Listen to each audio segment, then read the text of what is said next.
இயேசு கிறிஸ்துவின் நாமத்தினாலே அந்த அன்பின் வாழ்த்துக்கள். இன்றைக்கான தேவ வார்த்தை என்னன்னு கேட்டீங்கன்னாக்கா, பிரசங்கி 10ஆம் அதிகாரம் 10வது வசனத்துல, ஆகையால் ஒரு காரியத்தை செவ்வையா செய்கிறதற்கு ஞானமே பிரதானம்ட்டு வசனம் இருக்குங்க. நம்மளுடைய வாழ்க்கையில நம்ம என்ன வேலை செஞ்சாலும் ஞானம் ரொம்பவே முக்கியங்க.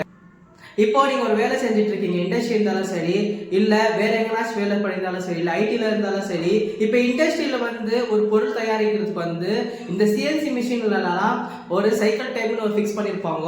அந்த சைக்கிள் டைமை நம்ம சேஞ்ச் பண்ணிட்டாக்க என்ன ஆகுன்னு நீங்க கேட்டீங்கன்னாக்கா, அந்த பொருள் ரெடி ஆகிறதுக்கு பதிலாக வேற எதனா ரெடி ஆகிடும், இல்ல அந்த பொருள் ஸ்கிராப்புக்கு போறது கூட வாய்ப்பு இருக்குங்க. அதே மாதிரி தான் நம்மளுடைய வாழ்க்கையில கூட, நம்மளுடைய வாழ்க்கையில எந்த வேலை செய்யறதுக்கு முன்னாடியோ நம்ம ஞானத்தோட நிதானத்தோட பொறுமையோட நம்ம ஹேண்டில் பண்ணோம். நம்ம அவசரத்தோட நம்ம டென்ஷனோட எது பண்ணாலும் அது தோல்வியில தான் முடியும் தான் சொல்ல வர. நம்ம எந்த வேலை செஞ்சாலும் ஞானத்தோட செய்யலாங்க.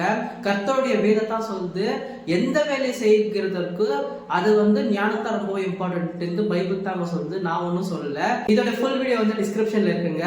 தேங்க்யூ ஸோ மச் ஃபார் வாட்சிங். God bless you.